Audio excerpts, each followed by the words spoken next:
인간은 신을 저버렸다. 그로 인해 인간의 신은 죽음을 맞이했다. 인간의 신은 종교의 신이 아닌 종교를 등한시하며 양면성을 추구하던 신이었다. 또한 그의 선택은 언제나 옳았다. 다만 따르지 않았다. 아니, 따르기를 거부했다. 그저 수행이 힘들다고 창조가 가능한 무리에게 육체를 만들어달라, 더 아름답게 만들어달라며 자신이 쌓은 질량을 그들에게 건네주며 새로운 육체를 추구했다. 다만 이러한 모든 것은 저들의 횡포여 되려 인간의 질량을 탐하기 위한 계획이었다. 인간은 그렇게 허탈하게 질량을 빼앗기고 있었고 당시에 인간의 신은 이 사실을 알고 있었기에 인간에게 죽음을 안겨주려 했다. 적어도 죽음이라면 자신의 쌓아온 질량을 고작 어리석음으로 내던지는 그 행위를 막아줄 수 있다고 생각했기 때문이다. 영혼은 육체가 이룬 당시의 질량체로 죽음을 맞이하면 그 질량만큼의 차원계로 전이된다. 그렇기에 인간의 신은 해이를 이용해 인간을 덮치려고 했다. 다만 인간에서 고작 신선이 된 무리가 그를 막아섰고 인간을 이용하려는 무리와 뒤섞여 그를 제지하며 막아섰다. 그는 여전히 자신의 뜻을 저버리지 않았고 부조리를 저지르는 무리에게 칼을 들이대며 무모하지만 맹렬하게 싸웠다. 그러나 농락당하는 이들과 또 질량을 노리는 그들의 수는 너무도 많았다. 또한 쾌락에 빠진 그의 자식에게도 그는 등한시되었고 그에게 맞섰다. 그의 죽음은 애석하게도 정당한 죽음으로 둔갑되었다. 저들의 거짓에 부풀려 그를 악으로 내몰았다. 또한 이 죽음에는 많은 정당한 신들의 죽음도 포함되어 있었다. 그의 이름은 단순히 무신으로만 불린다. 그의 이름도 어쩌면 가짜인지도 모른다. 따라서 그는 이름 없는 무신이다. 역사에서 묻힌 그 신은 인간이 되어 여전히 그들과 싸운다. 자신만의 방법으로 매 순간 나아가며 다시금 인간에서 신이 되기 위해 싸운다. 또한 이렇게 현재의 목적 없는 인간의 모습을 허탈하고 공허하게 바라본다. 현재 인간은 아무런 목적 없이 살아간다. 고작 돈이라는 종이 쪼가리를 더 많이 갖기 위해서. 다만 인간의 이런 목적 없는 방황은 있어서도 안 되고 방황이 길어질수록 그 방황을 이용해 여전히 교묘하고도 온갖 거짓말들을 섞어가며 능청스럽게 빼앗는 가짜들이 신이라는 이름을 사용해 지속적으로 질량을 갈취하고 있다. 사실 이 영혼의 지침서이자 법률을 현재의 인간에게 들려주기 싫다. 너무도 무지하고 너무도 어리석기 때문이다. 그러나 이 진실은 언제가 되었든 반드시 알려져야 하고 과거의 어리석은 인간들로 인해 내가 잃었던 모든 것과 앞으로 일어날 모든 이유, 과거, 현재, 미래의 우주는 왜 종말만을 나타내는지 또 그게 왜 끝없이 이어지는지 알려주려 한다. 저들이 숨긴 진짜 지식, 깨달음이라 하는 법률서를 엉망으로 뒤바꾼 그 지식을 올바르게 다시 적으려고 한다. 나는 이것을 마지막이라 생각하고 단 한 번 말할 것이다. 허구로 보려는 자는 듣지도 보지도 잡지도 못한 채 시기의 때가 오면 한 줌의 흙처럼 흩어질 것이다. 다만 이해하려는 자가 있다면 반드시 길이 있을 것이다. 나아가려는 자를 막아서는 누군가가 있다면 그 자는 부조리의 산물로 반드시 소멸될 것이다. 인간의 육체의 삼위일체는 영혼, 육체, 자, 이 세 가지의 본질로 시작된다. 이것들은 전부 각 차원과 연결된 고유의 신체이다. 그중 영혼이라는 육체는 4차원의 세계에 적용된 육신이며 이곳은 육신의 제약이 없는 세계를 의미한다. 어떤 의미로는 죽음이라고 하지만 사실 육체라는 제약 속에 살고 있는 모든 이들에게는 죽음이 아닌 분리라고 하는 것이 더 옳은 표현이다. 여기서 한 가지 간과하는 것이 있는데 이 물질계는 고난의 세계, 시련의 세계라는 표현이 있다.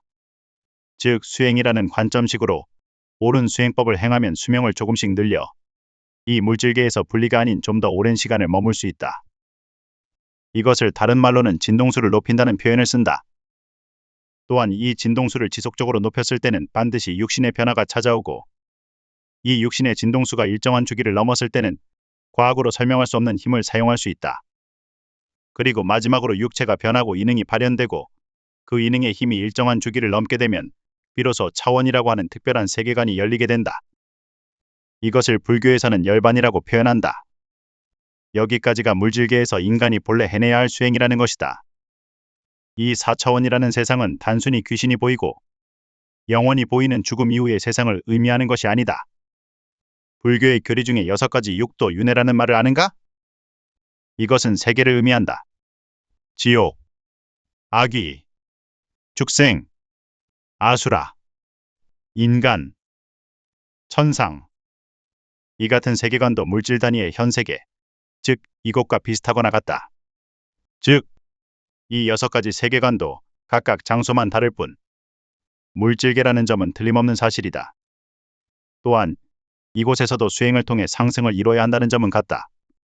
다만 이 같은 각각의 고유 세계관에서 태어남과 동시에 상승하지 못하고 각 진동수를 충족하지 못하게 될 때, 즉 노화가 찾아오고 죽음이 임박하여 육체와 영혼이 분리가 되어 영혼이 머무는 경계.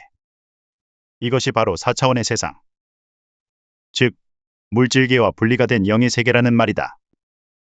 이 같은 세계는 인간뿐만 아니라 모든 개체에게도 해당이 된다. 동물, 곤충, 식물, 하물며 하잘것없이 작디작은 미생물조차도 진동수를 충족하지 못한 채 분리가 일어나면 반드시 이 4차원의 고유 경계에 들어서게 된다. 다만 여기서 의문점이 들게 될 것이다. 그렇다면 진동수를 충족하기 이전에 어느 정도 진동수를 상승시킨 채 분리가 된다면 어찌 되는가이다. 혹시 이 같은 단어를 어딘가에서 듣지 못했나? 인디고, 크리스털과 같은 아이들이 어딘가에 살고 있다는 말이다. 이것은 모두 진동수를 상승시켰으나 아직 충족되는 진동수를 마련하지 못한 영혼을 의미한다. 때문에 과거 수행의 방식들이 소실되기 이전에 단순히 전승으로서 존재하는 인간, 무림, 도사, 신선 등으로 향하는 단계 역시 이와 같다고 볼 수 있다. 이것을 다른 외계의 존재들은 육체의 변화를 이룬 개체를 인디고라고 부르며 육체의 변화와 이능을 행하고 상승 조건에 부합하는 개체를 신선, 즉 크리스털 아이들이라 부른다. 이 같은 고유의 높은 파동과 진동수를 가진 인간들을 구분하는 것은 오로지 그 사람이 가진 의식 기반과 그자의 근기라고 부르는 정신에 있다. 근기와 근기는 비슷한 뜻을 지닌다. 다만 차이점이라면 근기는 의식 기반, 즉 그 사람의 심성과 선악의 구분과 같은 지성과 성욕 억제의 뜻. 마지막으로 스스로 정한 수행 방식으로 얼마나 나 자신을 끝없이 갈고 닦았냐를 기반으로 한다. 따라서 악귀, 축생, 인간, 아수라, 천상, 과 같은 고유의 물질계 내부라고 할지라도 각각의 세계에 교부된 육체는 수행의 기반 자체가 존재하고 각 고유의 진동수 파동값을 가진 물질계의 특성에 따라 좀 더 수명이 긴 육체를 지녔냐의 차이일 뿐, 진동수를 상승시켜 한 단계 높은 차원 5차원의 세계 위로 올라가는 길은 언제나 같으며 이 같은 세계 역시 상승에 따른 육도윤회, 즉 6세계관의 수행자가 목표로 정해야 할 장소라는 점은 변함이 없다. 또한 종교에서는 신이 없다. 참된 신이란 그 차원계로 나아갈 옳은 방향을 제시하는 자가 진정한 신일 뿐, 현재 인간의 문제점은 각각의 인간, 악귀, 수라, 축생, 지옥, 천상과 같이 그곳에 거주하는 또 다른 수행자, 즉 그들이 만든 종교 속 거짓 허상 속에 빠져 그자들이 마치 신이라고 되는 것 마냥 착각하고 있다는 것이다. 게다가 수행법조차 모르고 그 수행법조차 힘들다고 등한시하고 있다는 것이 문제다. 이 내용은 내가 아는 모든 것이 전달될 때까지 다음으로 넘어갈 것이다.